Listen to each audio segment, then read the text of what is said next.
오늘 찰로역정 강의 33번째 시간, 여러분들의 교재는 28과가 되겠습니다. 우리가 크리스찬의 여행을 통해서 살펴봤던 허영의 시장에 이제 크리스티아나 일행이 이제 도달하게 됩니다. 오늘 우리가 디모데후서 말씀 읽은 것처럼 믿음의 사도는 믿음의 아들에게 이렇게 증언합니다. 오직 하나님의 능력을 따라 복음과 함께 고난을 받아라. 우리가 왜 신앙생활을 하는가, 또 기독교가 우리에게 줄 수 있는 것은 무엇인가 라고 생각할 때, 우리가 세상의 즐거움과 세상의 쾌락만을 생각하거나 세상의 높은 지위나 우리가 또 풍성한 어떤 세상적 가치를 생각하신다 그러면 기독교를 크게 오해하시는 것입니다. 오직 하나님의 능력을 따라 고난과 함께, 복음과 함께 고난받을 수 있게 되기를 예수님의 이름으로 축복합니다. 우리가 지지난 시간이죠. 가이오의 집에서 이제 충분한 시간을 보냈습니다. 가이오의 집에서 손대접을 받게 되고 또 위로를 받게 되고, 이제 순례자들은 그곳을 떠나게 되는데요. 도달하게 되는 곳이 허영의 시장, 또 허영의 도시였습니다. 심약이라는 사람이 나오는데요. 심약하다라는 말 아시죠? 이제 유순하고 좀 약한 사람이죠. 심약은 다른 사람들과 자기 자신에게 짐이 되고 싶지 않다는, 신앙생활을 하다 보면 이런 분들이 있어요. 나는 냅두고 가. 나는 좀 힘들 것 같아. 나는 좀 아닌 것 같아. 이렇게 이야기하시는 분들이죠. 이 심약이라는 사람이 나오는데, 다른 사람들과 함께 여행하는 데 있어서 또 자기 자신에게 짐이 되고 싶지 않다는 이유로 동행할 수 없다. 나는 같이 못 갈 것 같아. 뭐 이런 거죠. 신앙생활 나는 같이 못 할 것 같아. 난 그 교회 같이 못 다닐 것 같아. 나는 너무 형편없어. 그냥 너나 다녀. 너나 신앙생활해. 뭐 이런 이야기를 하는 것이죠. 자기는 아무 일도 아닌데 놀라고 넘어질 것 같고, 또 남들처럼 잘 웃지도 못하고 밝은 의상을 좋아하지도 않고, 또 남들이 자유롭게 하는 일들에 또 나는 걸려 넘어질 수도 있는, 나는 그렇게 연약한 사람이니까 그냥 나는 포기하고 그냥 너나 가 라고 얘기하는 사람이 심야학이었습니다. 근데 교회에도 꼭 이런 분들이 계시고요. 또 신앙생활 하다 보면 우리가 이런 지경에 놓이기도 하고 또 이런 분들을 만나기도 합니다. 이때 담대가 이렇게 이야기를 하죠. 나는 연약한 마음을 위로하고 힘없는 자를 붙들어 주라는 사명을 띠고 있습니다. 그러니까 이게 신자의 삶이에요. 그러니까 신자는 어떤 삶을 살아야 되는가? 연약한 마음을 위로하는 사람들입니다. 힘없는 자들을 붙들어주는 사람들이에요. 이것이 우리에게 하나님이 믿음을 주신 겁니다. 이렇게 하라고. 여러분, 신자로서의 부르심이 뭐라고 생각합니까? 신자는요, 자기의 능력을 증명하는 사람들이 아닙니다. 나 이 정도 할 수 있어를 증명하는 사람들이 아니라, 부족하고 연약하지만 우리 같은 사람들을 통해, 이 연약한 자들을 통해, 죄인들을 통해서 하나님의 은혜와 사랑을 흘려보내는 통로 역할을 하는 거예요. 그게 바로 그리스도인이요 신자입니다. 이 심약이라는 사람을 향하여 담대가 이렇게 얘기하죠. 우리는 당신의 시중을 들 것이며, 그러니까는 여러분, 누군가를 뒷바라지하고 하는, 우리가 예전에 나왔던 영화 중에서 그래서 유행어가 된 것도 있지 않습니까? 내가 네 시다바지야, 이런 얘기 하잖아요. 내가 너 시다바지냐? 내가 너 시중만 드는 사람이냐? 이 세상 어떤 사람도 누군가의 시중만 들고 누군가를 이렇게 한다는 게 쉽지 않아요. 근데 담대가 심약해서 가기 어렵다는 이 사람을 향하여 뭐라고 얘기하냐면, 우리는 당신의 시중을 들어줄 것이다 라고 얘기합니다. 기꺼이 시중을 들어주겠다는 거예요. 뭐예요? 내가 너를 도와줄게 라고 이야기하는 것입니다. 여러분, 그거 아세요? 신앙생활은 완주를 하는 것이 중요한 것이지 독주나 기록갱신이 아니에요. 네? 우리가 최소치의 원리라는 것이 있는데요. 여러분들 우리나라에는 없는데 가끔 뭐 아이들 애니메이션이나 뭐 이제 좀 미국이나 유럽의 오래된 영화, 그 시대 사극을 이렇게 하는 영화를 보면은 그 바스켓이 나오잖아요. 바스켓. 그 물동이가 나오지 않습니까? 근데 물동이가 여러분들 그 나무 이렇게 판넬을 이렇게 붙여가지고서 만든 물동이 아시죠? 그러니까는 통으로 만든 게 아니라 나무를 각각 붙여가지고 이제 이 바스켓을 만들잖아요. 여기다 물을 붓는데 여러분들 이 나무가 어떤 그 나무는 길고 어떤 나무는 굉장히 낮단 말이에요. 그럼 물은 어디까지 고일까요? 높은 수준까지 고일까요? 아니요. 물 다 새 나가잖아요. 가장 버튼 라인, 가장 낮은 선에 만큼밖에는 물이 찰 수 없는 거예요. 교회도 그런 원리와 비슷합니다. 그래서 교회의 신앙생활이라고 하는 것은 나 자신을 증명하거나 아니면은 독주, 내가 뭔가 기록갱신해 보겠다, 신기록을 내가 달성해 보겠다, 이런 것이 아닙니다. 교회는 함께 가는 것입니다. 도움이 필요하면 언제든 우리가 도와줄게요. 어떤 일에는 당신을 위해 말이나 행동을 절제할 것입니다. 함께 갑시다. 당신은 연약하잖아요. 우리가 도와줄게요. 담대가 이렇게 심약을 향하여 이야기합니다. 이 모습을 바라보면서 오늘날 교회가 어떤 모습으로 가야 하는가? 연약한 자들, 소외된 자들. 그러니까 교회는 나의 동무대가 아니에요.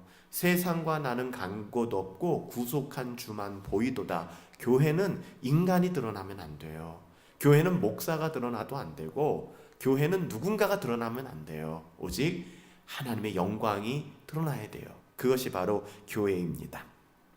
그래서 이제는 심약을 설득을 하죠. 함께 가자고. 또 한 사람이 등장을 합니다. 이 주저라는 사람이 등장을 하는데요. 영어로 보면 ready to hurt라는 단어가 나오는데요. ready to 하면 이제 준비되다 그런 뜻인데 이 사람은 hurt 할 준비가 되어 있대요. hurt는 멈추다, 뭐 간이 정류장 이런 뜻이거든요. 그러니까 이 사람은 늘 언제나 hurt, 멈출 준비가 되어 있는 사람이에요. 그래서 번역을 주저라고 한 거예요. 주저주저 하는 것이죠. 두 손에 지팡이를 짚고 나타난 이 순례자 주저를 바라보면서 심약은 또 오히려 위로를 받아요. 자기에게 딱 맞는 사람이라고 기뻐하면서 용기를 내어 동행하기로 결심해요.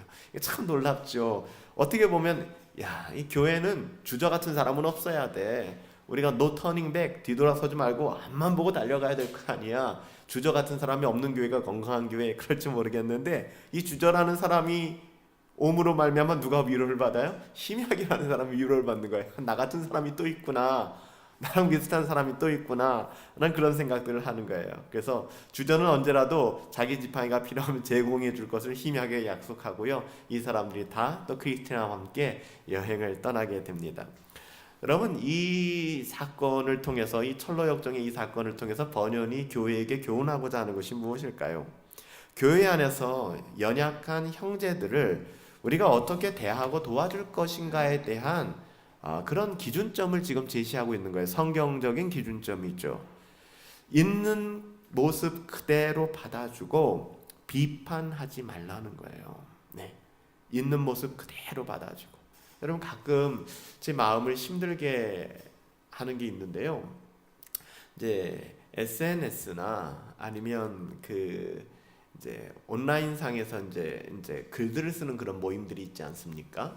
저도 여러 가입해서 이제 글들을 보고 있는데 어떤 분들은 이 목회나 교회 신앙에 대해서 굉장히 시니컬하면서 문제점만을 파헤치시는 분들이 있어요. 근데 그래서 그런 얘기를 하는 거죠. 그렇게 목회하면 안 돼. 그러니까 목회가 안 되는 거야. 바르게 가야지. 심지어는 그런 게 개혁주의가 아니야. 이렇게 해야지. 칼빈이 뭐라고 얘기했어? 라고 얘기해요. 근데 가만 보면 목회를 안 하시는 분들이에요. 무임 목사님들이죠. 그냥 공부만 하고 세미나나 인도하고 그럼 목회라는 것을 알까? 그래서 저는 어저께 그런 마음이 들더라고요. 더디 간다고, 뭔가 시원치 않다고 누가 예를 들면 목회자들을 향하여 또 이 목회 현장에서 고군분투하는 하나님의 사역자들을 향하여 우리가 비난할 수 있을까? 그런 사람들은 아무도 없습니다. 아무도 없어요. 우리는 교회 안에서 특별히 애쓰고 있는 분들, 그리고 힘쓰고 있는데 그게 잘 안 되는 분들이 있거든요.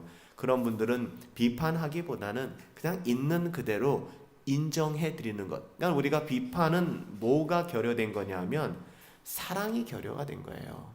그러니까는 우리가 분별하고 권면하는 것과 비판이 다른 것은 비판은 사랑이 없어요. 그냥 싫은 거예요. 그렇죠? 비판하지 말라는 거예요. 그러니까 너는 왜 맨날 이래? 너는 왜 맨날 이 지경이야? 너는 왜 맨날 성장이 없니? 너는 왜 맨날 말만 하니? 여러분들, 우리가 권면과 비판이 굉장히 비슷할 수 있지만, 권면은 사랑하는 마음으로 회복하기를 원하는 마음으로 이야기하는 것이지만, 비판은 그런 게 없어요. 어떻게 보면 그래서 비판은 자기를 증명하려는 굉장히 고등한 수단입니다. 나는 너와 달라. 이 정도는 해야지 라는 생각을 갖는 거예요. 우리는 성경적인 교회론을 회복할 필요가 있습니다. 여러분, 성경적인 교회론은 어렵지 않아요. 교회는 누가 머리입니까? 그리스도께서 머리가 되시고, 우리는요, 우리는 지체가 된 겁니다. 즉, 손가락도 계시고요, 누구는 발가락도 계시고요, 누구는 심장도 있고요. 무엇이 중요하다, 무엇이 덜 중요하다는 없습니다. 하나라도 잘못된다 그러면 우리는 장애가 있다라고 얘기를 할 거예요. 건강하지 못하다고 이야기할 것입니다. 그래서 우리는 성경적인 교회관을 가지고 연약한 자들과 연약한 형제들과 또 어려워하는 지체들을 비난하기보다는 비판하기보다는 우리가 함께 가기 위해서 도와주는 역할들을 해야 된다는 것입니다.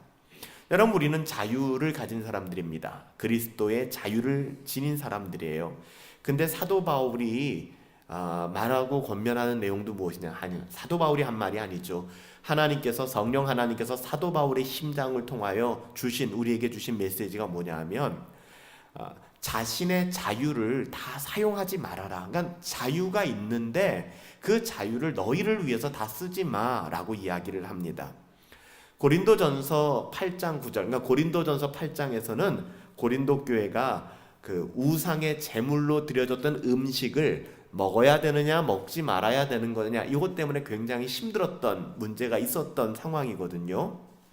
그 배경을 가지고 보시면 고린도전서 8장 9절에 가보면, 그런즉 너희의 자유가 믿음이 약한 자들에게 걸려 넘어지게 하는 것이 되지 않도록 조심하라는 거예요. 그러니까는 뭐 어때? 뭐 자유로운데, 뭐 나에게 자유를 주셨는데, 뭐 그리스도 예수 안에 있는 자에겐 결코 정죄함이 없는데, 뭐 어때? 나의 자유를 내 마음껏 쓰기 시작하는 거예요. 그 뭐 잘못됐겠습니까? 근데 그것으로 말미암아 뭐가 문제가 되냐 하면, 믿음이 약한 자들이 있다는 거예요. 그 믿음이 약한 자들이 그 행동을 보고 시험에 들게 하지 말라는 거예요. 그러니까 예를 들면은 뭐 자유하지 않습니까? 우리가 뭐 행동의 규약을 받을 게 뭐가 있겠어요? 뭐 나는 마음껏, 뭐 예를 들면 나는 뭐 주일 성수, 뭐 우리가 꼭 율법적으로 뭐 주일날 꼭 예배를 드려야 되고 그래야 뭐 구원받고 이런 거 아니잖아요. 나는 자유해. 나는 뭐 주일날 뭐 내 마음대로 살아갈래. 뭐 재정적인 것도 마찬가지야. 나는 내 마음대로 쓸래. 뭐 꼭 그래야 돼. 뭐 꼭 내가 뭐 교회에서 정한 대로 그렇게 해야 돼. 자유예요. 그렇게 하세요. 근데 그것으로 말미암아 그래도 이렇게 하면 안 되는 거잖아. 그래도 주일은 예배를 드려야지. 그래도 우리가 하나님 앞에 11조는 해야지. 이런 생각을 가진 사람들이 시험에 드는 거예요. 그래서 뭐라고 얘기하냐면, 정작 당신이 굉장히 자유한 것 같고 당신이 굉장히 그 자유를 누리는 것 같지만, 만약에 공동체의 누군가가, 교회가 그것으로 무너지고 상처를 받는다면 당신의 자유를 포기하세요. 그러니까 당신은 당신이 하고 싶은 대로 해서는 안 돼요 라고 얘기를 하는 거예요. 우리에게 자유를 주셨다고 얘기하면서도. 고린도전서 8장 13절에 가보면, 그러므로 만일 음식이 내 형제를 실족하게 한다면 나는 영원히 고기를 먹지 아니하여 내 형제를 실족하지 않게 하겠다. 예를 들면 여러분들 그런 거나 비슷해요. 제가 우리 청년들과 함께 전도사 시절에 이제 아우리치를 많이 다녔어요. 해외 선교를 많이 다녔는데, 근데 비행기 딱 타면 와인을 줘요. 와인을 준단 말이에요. 레드 or 화이트 하면서 둘 중에 백포도주나 이제 적포도주나 이게 준단 말이에요. 후식으로 쭉 나눠줘요. 원하는 사람들에게. 어떻게 할 것인가? 예를 들면 솔직히 그래요. 좀 이 비행기 타면 좀 피곤하기도 하고 힘드니까 그 와인 한 모금 마시고 좀 이렇게 잠들면 잠이 잘 올 수 있지 않습니까? 만약 우리 가족 여행에서 이렇게 가다가 그렇다면 한 잔 마시고 잘 수 있다고 저는 생각해요. 그거 뭐 문제가 되겠습니까? 근데 중요한 건 교회에서 함께 가는 거예요. 그리고 청년들이 우리 전도사님 하고 바라보고 있단 말이에요. 거기서 뭐 어때 자유야, 뭐 이거 한 잔 마시는 게 뭐 큰 죄인가? 라는 것 때문에 만약에 거기 있는 사람들이 어머 전도사님이 저래, 아니 우리도 그만 마셔도 되나? 뭐 이런 문제가 생긴다면 그것 때문에 나는 안 마시겠다라고 얘기하는 거예요. 그러니까는 여기서 와인은 마셔야 됩니까? 말아야 됩니까? 와인은 몇 모금 마셔야 됩니까? 뭐 입에도 대지 말아야 됩니까? 아니면 뭐 취하지 않을 정도만 마셔야 됩니까?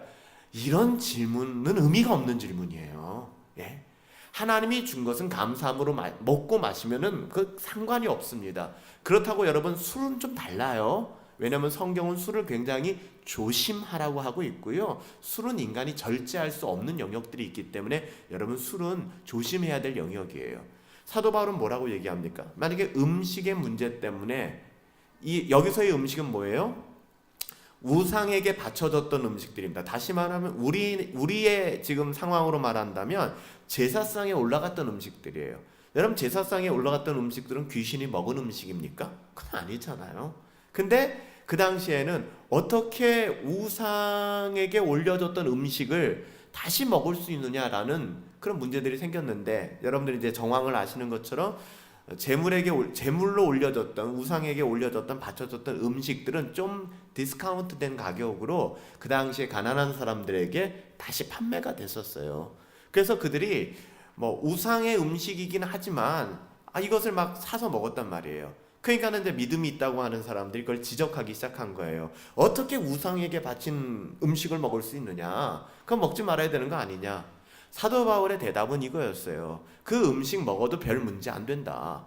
그 본질이 아니다.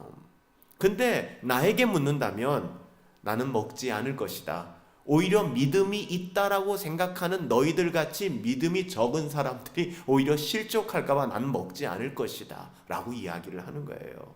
그래서 어떻게 보면 지금 이 철로 역정의 이 과정에서도 우리가 늘 어떤 문제를 판단할 때, 그러니까 뭐 예를 들면 목사님이 이거 해야 돼요, 말아야 돼요 라고 이야기할 때 성경이 명명백백하게 금한 내용이 아니라면 내가 이것을 함으로 말미암아 형제가 실족하여 넘어질 수 있는 문제인가 아닌가를 주의하고 그것을 절제하는 것이 필요하다라고 얘기하는 거예요.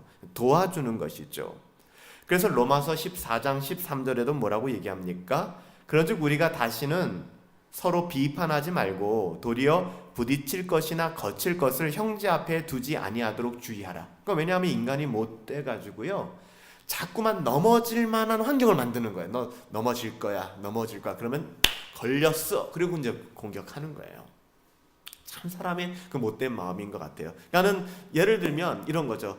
예배 시간에 늦으면 안 된다. 늦지 말자. 하나님 앞에 예배하는 건데 제가 이렇게 이야기를 했잖아요. 그러면 우리가 어떻게 하든지 서로 지체들이 늦지 않기 위해서 아침에 전화도 해주고 가서 데리고도 오고 이러면 되는데, 목사님 그렇게 말씀하셨지? 오케이, 한번 지켜보자. 너 오나 안 오나 보자. 그 시계 보고 있는 거예요. 그리고서 늦게 오면 딱 걸렸어. 너 왜 늦게 와? 너 그러면 안 돼. 너 목사님 얘기 듣는 거야 안 듣는 거야? 이렇게 얘기하는 거야. 여러분 이것은 비판이에요. 이건 비난입니다. 여러분 이것은 교회를 결코 세우지 못합니다. 이것은 교회를 무너뜨리고 마는 거예요. 그래서 약한 형제의 양심을 상하게 하여 그에게 죄를 짓는 것이 곧 그리스도께 죄를 범하는 것이다. 고린도전서 8장 12절에 그렇게 이야기를 하고 있죠. 이와 같이 너희가 형제에게 죄를 지어 그 약한 양심을 상하게 하는 것이 곧 그리스도에게 죄를 짓는 거라는 거예요. 그러니까 어떤 형제는 그 양심이 약하단 말이에요. 신앙이 약하단 말이에요. 그것을 상하게 만들거나 힘들게 만드는 것은 분별은 하셔야 됩니다. 우리가 함께 가자. 그래도 우리가 이렇게 애써야지 라고 권면하기 때문에 마음이 상하고 난 싫어 이런 못된 마음을 갖는 것과, 애쓰고 힘쓰는데 안 되는 사람에게 우리가 너는 이래서 안 돼라고 이야기를 하는 건 다른 차원이에요. 지금 그건 여러분 분별하면서 이 부분들을 보셔야 합니다. 그리스도의 몸인 교회를 세우는 것이 얼마나 중요한 가치인가를 우리는 생각하셔야 돼요. 그러니까 우리의 신앙에 있어서 그러니까 우리 이제 성도들이나 우리 지체들은 그렇게 생각할 수 있어요. 예를 들면 순장이 왜 이래? 목사님이 왜 이래? 이런 생각을 할 수 있는 거예요. 그러면 또 이런 거죠. 목사는 사람 아니야? 순장님들은 순장은 사람 아니야? 똑같잖아. 여러분들 다시 말하면 그분들이 연약하기 때문에 순장은 다를 거야, 목사는 다를 거야 라는 생각을 가지고 있는 거예요. 연약한 분들이에요. 우리도 연약하지만. 그러면 우리가 그분들을 실족시키지 않기 위하여 나는 위선적인 행동은 안 할래. 나는 은혜도 없는데 내가 일부러 그럴 필요 있어? 나는 가증스럽게 살고 싶지 않아. 굉장히 양심적이고 자유로운 것 같죠? 이것이 오히려 교회를 굉장히 무너뜨리고 힘들게 할 수 있다는 거예요. 그래서 우리가 스스로 이 부분들을 많이 돌아봐야 돼요. 그래서 저는 순장님들에게 그렇게 많이 부탁드리죠. 그래서 순장님들이나 재직분들에게 모범이 되셔야 해요. 성도님들은 여러분들을 바라보고 있어요. 그래도 집사님들은 하실 거야, 순장님들은 하실 거야 라는 마음 가지고 있어요. 순장님들도 안 하고 집사님들도 안 하면 교회 아무도 안 해요. 그러면 또 순장님들이나 집사님들 중에서는 그럴 수 있어요. 목사님 우리가 왜 그걸 다 해야 돼요? 그리고 내가 할 마음도 없는데 그거 하는 것은 되게 위선 부리는 거 아닙니까? 굉장히 양심적인 말인 것 같죠? 굉장히 어리석은 말이에요. 지금 번연은 공동체와 교회를 어떻게 세워가느냐에 따라서 문제에 대해서 이 담대를 통해서 이 두 사람을 만나게 하시고 또 이 사람들을 돕는 모습들을 통해서 교회가 어떻게 가는지를 보여주고 있는 것입니다. 연약한 형제, 그 연약한 형제는 그리스도께서 귀중히 여기는 지체입니다. 그러니까 우리는 그를 아끼고 도우며 그의 신앙을 세울 수 있는 방향으로. 그래서 우리가 교회를 처음 방문하신 분들은 교회를 잘 모를 수 있거든요. 그리고 개혁신앙을 찾아왔지만 개혁신앙에 대해서 아직 잘 모르시는 분들도 계시거든요. 기다려줘야 해요. 그리고 유순한 마음으로 복음을 가르쳐드려야 되는 것이죠.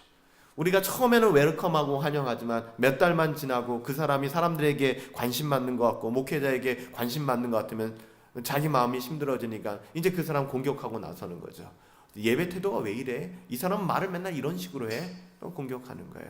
여러분 이것은 절대로 하나님께서 원하시는 것이 아닙니다. 여러분 이렇게 제가 써놨죠.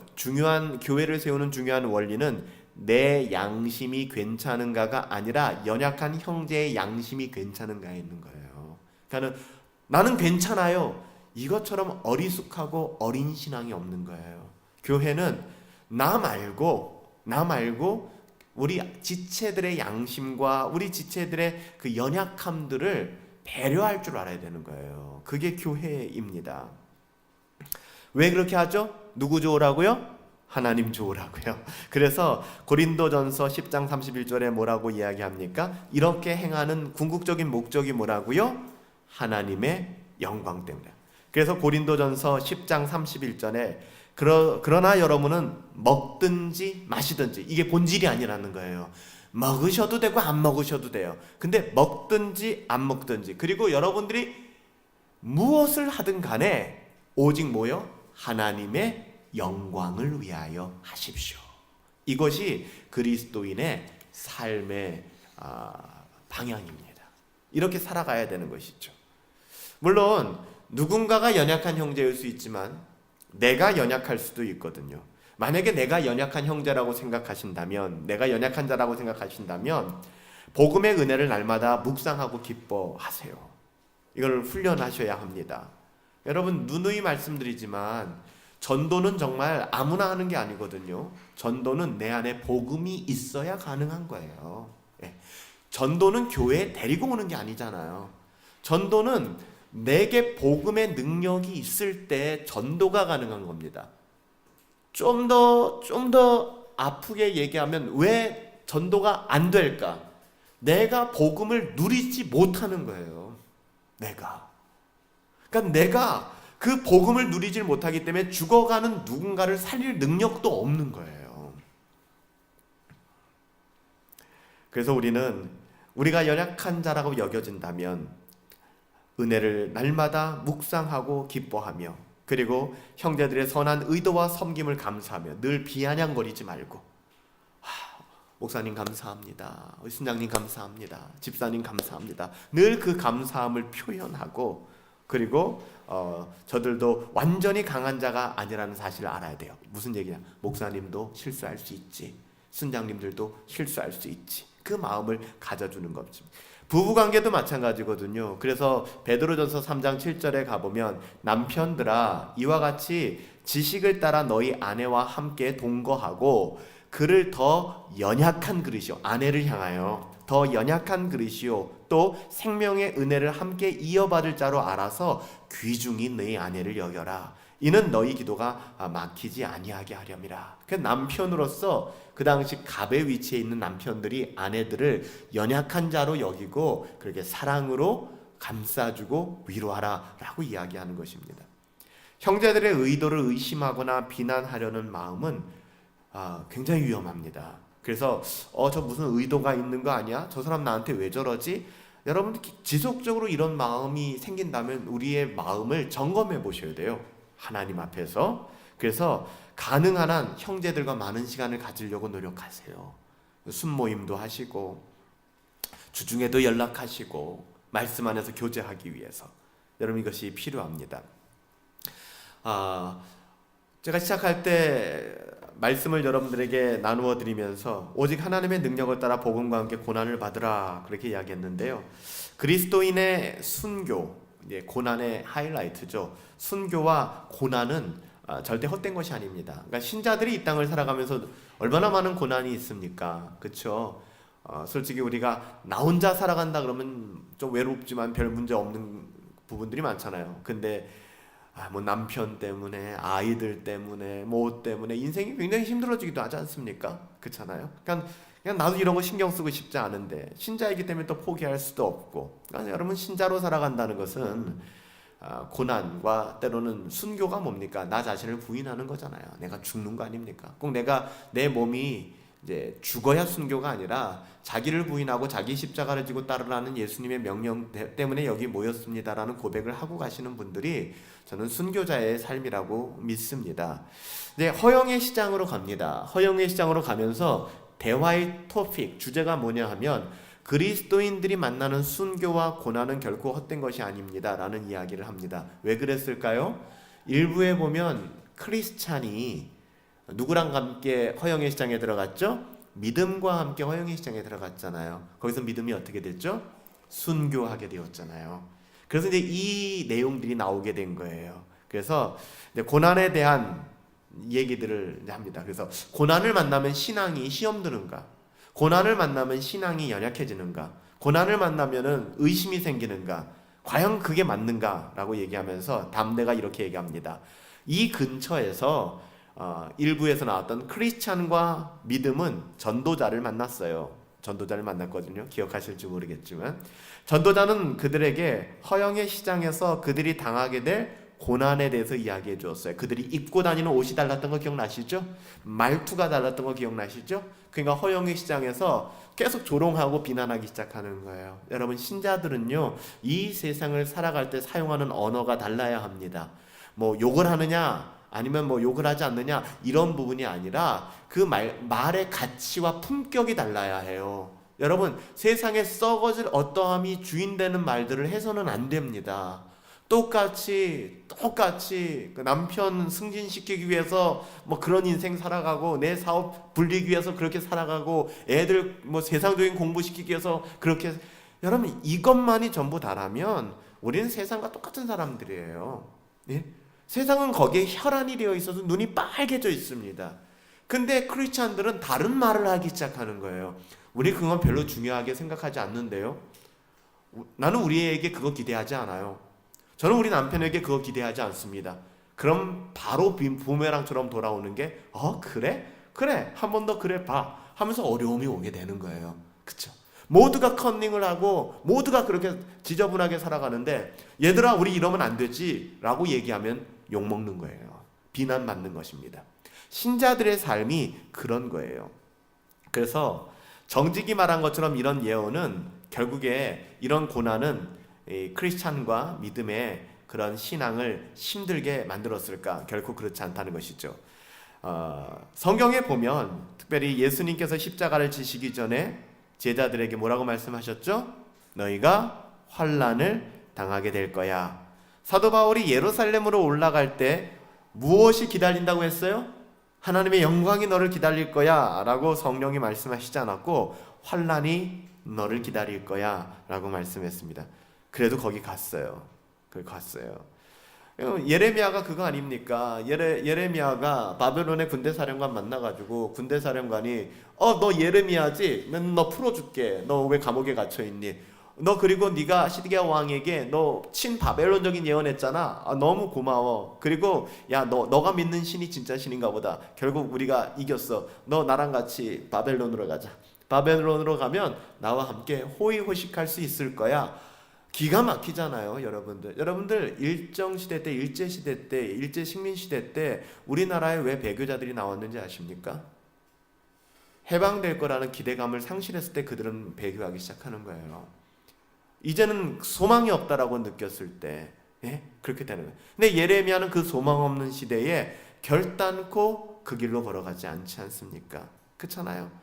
환란이 있을 거 알아요. 식민국의 국민들과 함께 그 비참함을 견디며 살아가야 된다는 것 너무나 잘 알고 있어요. 그렇지만 예레미야는 그 길을 걸어갔잖아요.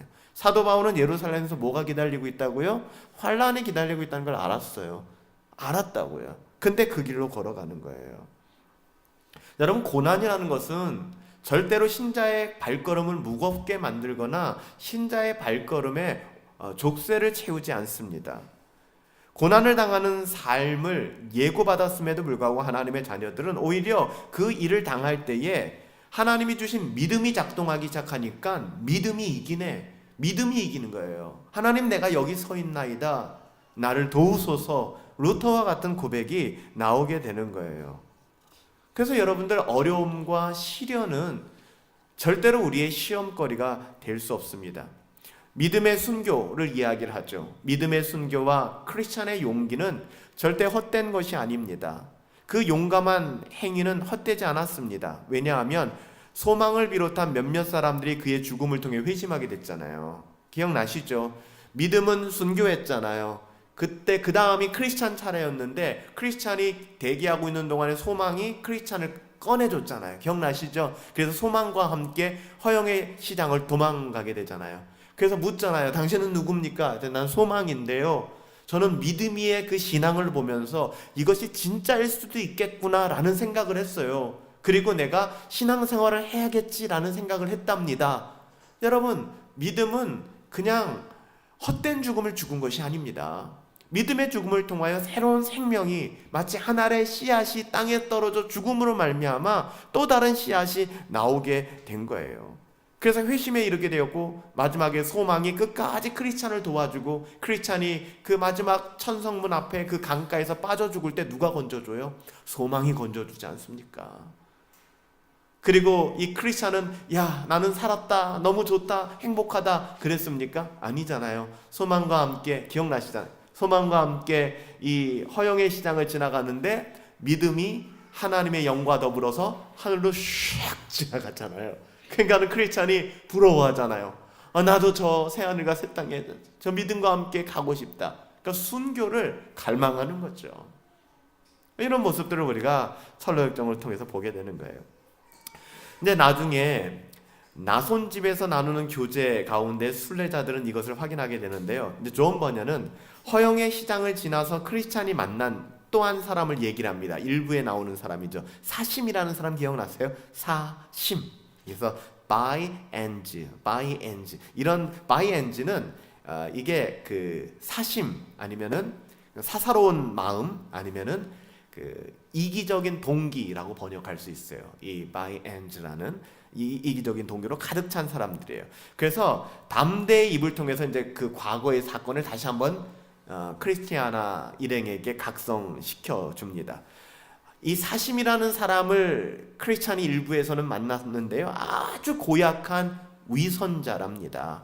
그는 세상의 풍조에 따라 종교를 믿는 사람이었는데 얼마나 교활한지 신앙으로 인해 손해보거나 고생하는 일은 절대 안 하려고 했던 사람이에요.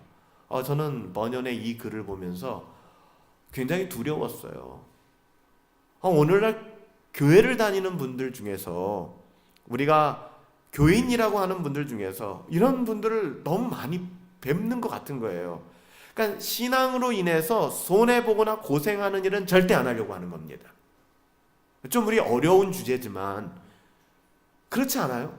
신앙과 세상의 가치를 봤을 때 신앙을 너무 쉽게 포기하는 거예요.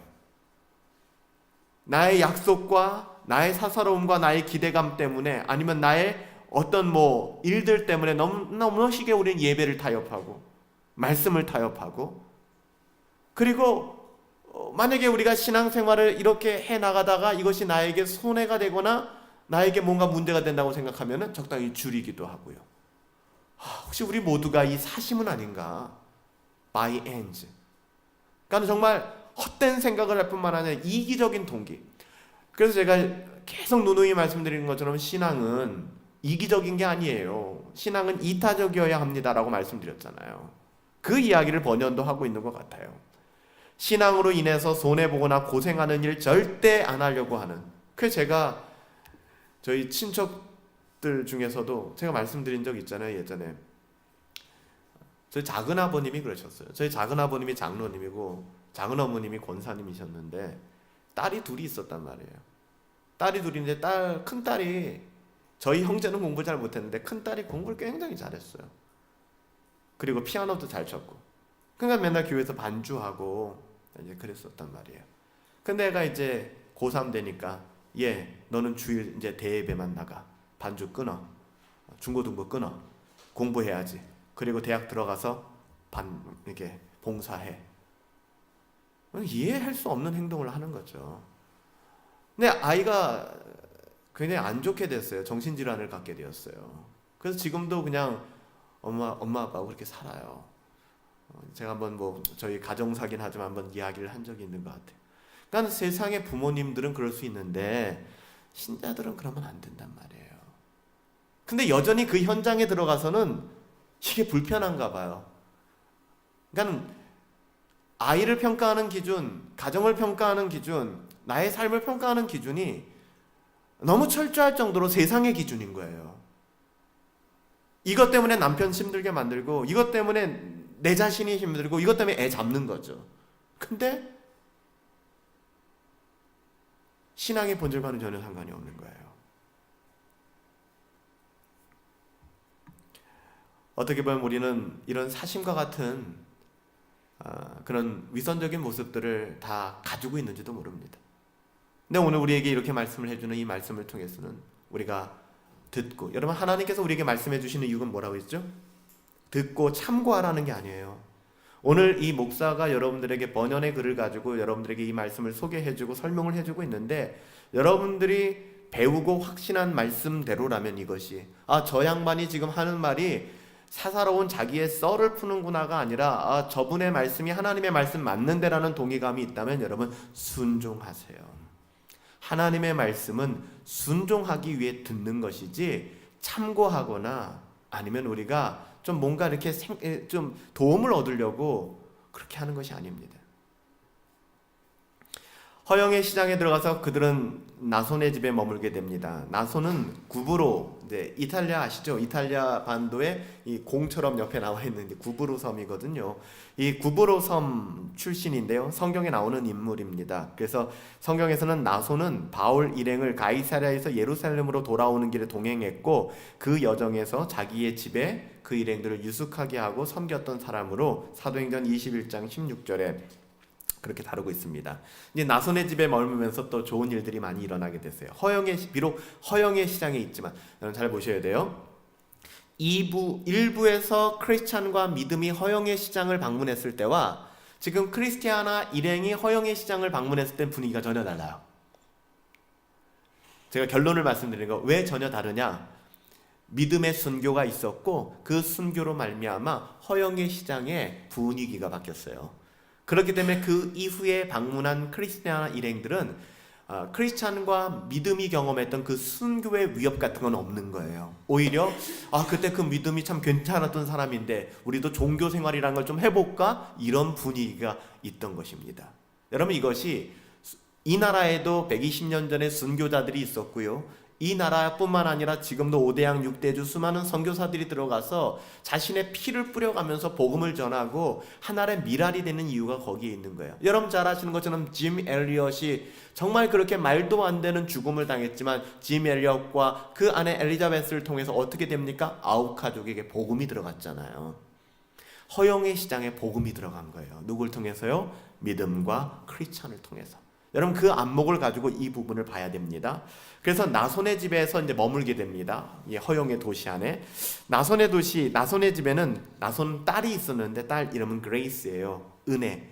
그래서 딸 은혜를 시켜서 허영의 시장 안에 살고 있는 믿음의 형제들을 부릅니다. 거기에 누가 있냐면 통회 씨, 그리고 거룩 씨, 그리고 성도를 사랑하는 러브 세인스, 성도 사랑 씨, 그리고 무허위 씨, 다시 말하면 거짓말이 없는 사람입니다. 그리고 참회 씨, 뭐 이런 사람들을 이제 모아요. 왜 모았겠습니까? 이 사람이 크리스티아나이고요, 이게 마태고요, 이게 야고보예요. 누군지 아세요? 크리스찬의 아내고 아들들이에요. 와 진짜요? 그러니까 너무 반가운 거예요. 그러니까 지금 말한 이 사람들은 통회씨, 거룩씨, 성도사랑씨, 무허위씨, 참회씨는 믿음의 순교로 말미암아 복음이 뿌려졌고 이 허영의 도시에서 복음을 듣고 형제가 된 사람들이에요. 놀랍지 않습니까? 이 사람들이 그래도 거친 세상에서 살아가다 이제 모이는 거예요. 이게 교회거든요. 모여서 서로 너무 행복해하는 것입니다. 그리고 너무너무 기뻐하는 거죠. 그러니까 만나면 기쁜 거예요. 만나면 좋은 거예요. 형제는 그런 것입니다. 믿음의 형제 자매들은 그런 것이죠. 순례의 길을 가는 데 있어서 꼭 필요한 두 가지를 이제 이야기해 줍니다. 첫 번째 뭐라고요? 거룩이라고 얘기합니다. 두 번째 뭐라고요? 성도를 사랑하는 거라고 얘기해요. 순례의 길을 가는 사람들이 꼭 가지고 가야 될 두 가지가 있는데요. 그것은 용기와 흠없는 생활입니다. 거룩한 생활이에요. 두 번째는요, 이 길을 가는 사람들 중에 세상에 대해 낯선 자와 순례자로 자처하기보다는 순례에 대해 낯선 자로 자처하는 자가 많이 있답니다. 그러니까 서로 사랑하세요. 성도끼리 서로 사랑하세요 라고 이야기를 하죠. 아까 방금 제가 말씀드린 것처럼 허영의 시장에는 이미 굉장한 변화가 감지되고 있었습니다. 참회가 일어나기 시작했죠. 그래서 보시면 제가 생각하기에 믿음의 피가 아직까지도 그들의 마음에 무겁게 깔려 있는 것 같아요. 그러니까 이 고난은 헛된 고난이 아니었어요. 믿음의 그 피로 말미암아, 순교로 말미암아 결국에는 그들이 부끄러움을 깨닫게 되었고 그 이후로 다시는 그 누구를 불에 태우는 일을 하지 않았다는 거예요. 믿음의 순교가 마지막이었어요. 그러니까 믿음의 죽음은 굉장히 그들에게 충격이었던 것 같습니다. 그리고 이 도시에서 일부이기는 하지만 말도 안 될 정도로 종교 생활을 한다는 게 존경스러운 일로 간주되기 시작한 거예요. 굉장히 놀라운 변화가 일어나게 된 것이죠. 여러분들, 저와 여러분들이 가는 곳에 이런 변화가 일어나야 되지 않겠습니까? 우리가 좀 욕먹을 수 있고, 우리가 좀 자존심 무너질 수 있고, 우리가 좀 무시당할 수 있죠. 그것 때문에 자꾸 자기 증명하려고 하지 말고, 우리가 뭘 그리 잘났다고 자기를 자꾸 증명합니까? 그냥 좀 납작 엎드려지고 그것으로 말미암아 그곳에 하나님의 나라의 씨앗이 심겨져서 자라날 수 있다면 이거보다도 가치 있고 소중한 일이 어디 있겠습니까? 그래서 이제는 이 나손의 집에서 오랫동안 머물면서 또 이제 결혼식이 일어납니다. 그래서 나손은 자기의 딸 은혜를 크리스티아나의 아들 사무엘에게 아내로 주었고요. 다른 딸 마르다는 요셉에게 아내로 주었습니다. 그래서 크리스티아나의 이제 며느리가 4명이 되게 된 것이고요. 그리고 모두가 다 결혼하게 되었죠. 그리고 순례자들이 이렇게 허영의 시장에 오래 머물러서 결혼까지 아이들 결혼까지 다 치를 수 있었던 것은 도시의 상황이 예전 같지 않았기 때문이에요. 순례자들이 도시의 선량한 사람들을 더 많이 사귈 수도 있었고 또 그들을 섬기기도 했습니다. 도와주기도 했습니다. 특히 크리스티아나의 며느리 자비심, 은혜, 베베, 마르다가 되겠죠. 이제는 그 4명은 모두가 훌륭한 성품의 소유자로서 많은 선행도 했고요. 또 자식도 많이 낳았습니다. 이렇게 좋은 일들 가운데 한 가지 이제 삽입돼서 나오는 사건이 있는데 숲속에 사는 괴물이 나오게 됩니다. 이건 요한계시록에 나온 사건을 이야기를 하는 거거든요. 그래서 이 괴물, 짐승 같은 모양을 한 괴물이 몸은 용 같고 7머리와 10뿔을 가지고 계시록 12장에 나오는 사건이죠. 그래서 괴물을 조롱하는 자는 한 여인이었고 괴물은 해치지 않는 어떤 조건들을 제시하고 이제 그 여인은 이제 교회고 그 아이는 메시아를 가리키는 것이고요. 이건 요한계시록에 나온 사건들을 번연이 조금 형상화해 가지고서 이야기를 한 것입니다. 이 부분들은 결국에는 하나님의 사람들, 믿음의 사람들이 이기게 되고요. 그리고 뒤에 가보면 담대, 통해, 거룩, 무허위, 그리고 참회 시간 무기를 들고 거룩한 하나님의 사람들이 무기를 들고 나와서 이 괴물을 쫓아내 버립니다. 그래서 허영의 도시에서 이제 쫓아내 버리고 그리고 이제 그들이 또 다시 여행을 떠나게 되는 장면들이 나오게 됩니다. 담대 씨와 그의 친구들의 명성은 이제 마을에서 크게 떨치게 되었고요. 여전히 무료계, 그러니까 세상에 썩어질 어떠함에 빠져 있는 많은 사람들도 이제는 그들에게 존경과 찬사를 보내는 거예요. 야, 저 사람은 우리와 달라. 우리는 돈이나 밝히고 세상의 명예나 밝히는 사람들인데 저 사람들은 급이 달라. 이게 바뀐 거거든요. 예전에는 야야 이 어린석은 짓 하지 말고 돈이 전부 다야. 돈으로 출세시켜야 되는 거야. 세상에 줄 대야 되는 거야. 아이 어리석기는 이라고 말하던 사람들이 이제는 박수를 치며 인정을 하는 거예요. 야, 이게 너희들 진짜 우리가 인정한다. 그렇게 얘기하는 거죠. 이로 인해서 순례자 일행들은 허영의 시장에서 별로 심한 박해를 받지 않았던 것이죠. 이유가 거기에 있습니다. 말씀을 정리할까요? 허영의 시장과 같이 철저하게 이교적이고 반기독교적인 세속적인 사회가 어떻게 변해가는가를 보게 돼요. 여러분 결코 변할 수 없다고 생각하는 여러분들의 직장, 문화, 절대 변할 수 없다고 생각하는 우리의 가정의 어떠함, 절대로 변할 수 없다고 생각하는 여러분 친구들과의 관계, 이 모든 것이 여러분들에게는 우리들에게는 허영의 시장이 될 수 있습니다. 이 이교적이고 반기독교적이고 세속적인 사회가 어떻게 변할까? 이걸 우리가 찾아내야 되는 것이죠. 첫 번째, 허영의 시장에서 일어난 변화는 마치 선교사의 고난과 순교를 통해서 그들의 강팍한 심령에 성령님께서 역사하시기 시작했고 그 안에서 이제 그리스도인들이 생기기 시작했고 전체적으로 변해가는 선교지의 모습을 우리나라도 그렇지 않습니까? 조선시대 때 심지어는 뭐 선교사가 복음을 전하는데 돌을 던져가지고 머리를 깨고 말이에요. 뭐 이런 그런 사람이 나중에 목사가 되고 말이에요. 그래서 제주도 선교사로 나가고 뭐 이런 일들이 벌어졌잖아요. 그래서 여러분들 그냥 돌에 맞으세요. 너무 힘들어요. 알아요. 돌에 맞으세요. 그리고 낮아지세요. 왜냐하면 하나님께서는 우리를 포기하지 않습니다. 여러분들 우리가 아침 말씀 묵상을 통해서 계속 배우고 있잖아요. 여러분들 바벨론을 무서워하지 마세요. 바벨론은 하나님이 징계의 도구로 사용한 나라일 뿐입니다. 괜히 그 바벨론 무서워해서 옆 애굽 나라 손잡으려고 하지 마세요. 자꾸만 꼼수 부리고 세상의 어떠한 방법으로 내가 이것을 모면해 보겠다고 하면은 마치 절망의 늪에 빠지듯 계속 빠져들어갈 겁니다. 우리는 마음 단순하게 하나님이 말씀하시잖아요. 그래서 예레미야에게도 뭐라고 말씀하니까 바벨론 두려워하지 마, 애굽 의지하지 마, 내가 너를 구원할 거야 라고 말씀하시잖아요. 그래도 못 듣잖아요, 사람들이. 그래도 여러분 돌 맞는 거 두렵죠? 이러다 내가 죽겠다 싶죠? 하나님이 우리 버리시지 않습니다. 할렐루야. 버리지 않아요. 하나님이 우리와 함께 하세요. 그걸 어떻게 아냐고요? 모르죠. 믿음이 필요한 거예요. 그래서 이걸 설득시켜 달라고요? 저는 못 설득시키죠. 어떻게 제가 설득시키겠어요?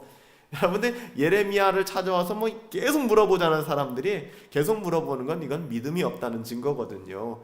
한두 번 말해줬습니까? 그 말해도 못 들어요. 결국에는 우린 애굽 그래 안 갈게, 그래 하나님 뜻이면 안 갈게 하다 나중에 이제 예레미야 끝에 가면 애굽으로 가버려요. 그러다가 이제 망하죠. 그게 인간이거든요. 우리는 하나님 바라봐야 돼요. 하나님이 우리의 삶의 자리에서 우리를 지켜주실 겁니다. 두 번째, 예루살렘 초대교회는 성령으로 충만한 그리스도의 공동체, 그리스도인의 공동체의 영향력이 어떻게 그 사회에 미치는가를 보여줬죠. 그러니까 참된 교회가 필요해요. 저는 우리 분당 허브교회가 그런 교회가 되기를 너무나도 소망하고 사모하고 있습니다. 그러니까 복음의 가치를 드러낼 수 있는 교회가 이 땅에 세워져야 돼요. 그래서 제가 기도할 때마다 교회가 소망입니다. 비록 교회가 이렇게 무너지고 오염되었지만 그래도 교회가 이 땅의 유일한 소망입니다라고 말씀드리는 이유가 여기에 있는 거예요. 세 번째, 참된 그리스도인들 그리고 참된 그리스도인의 공동체의 존재는 예루살렘과 같이 그리스도 예수의 복음의 적대적인 사회까지 변화를 시킵니다.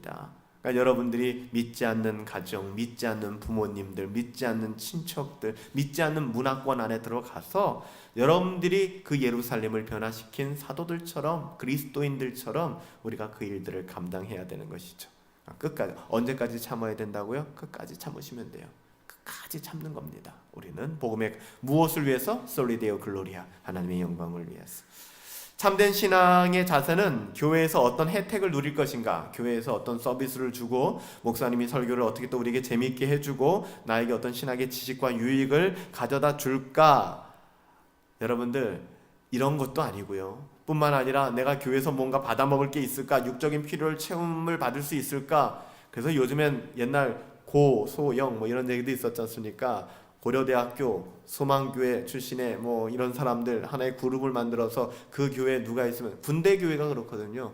군대교회가, 제가 이제 연대교회에 있었는데 이제 사단교회도 마찬가지예요. 연대교회는 이제 연대 본부니까 연대장이 있거든요. 육군 대령이 있거든요.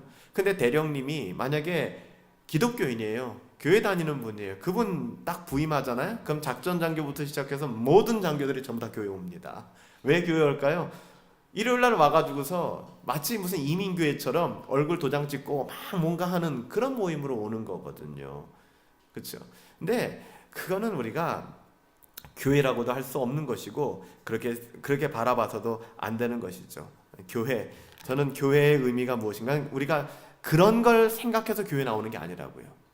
그러니까 뭐 대통령이 그 교회 다닌다 그러면 장관들이 그 교회 가고. 그래서 우리는 참된 신앙의 자세는 교회에서 어떤 혜택을 누릴까, 내가 어떤 이익을 볼까, 그것이 아니라 참된 복음의 말씀 위에서 서 있는 그리스도인의 공동체, 우리가 고백하는 거죠. 우리 하나님의 말씀 때문에 여기에 모였습니다.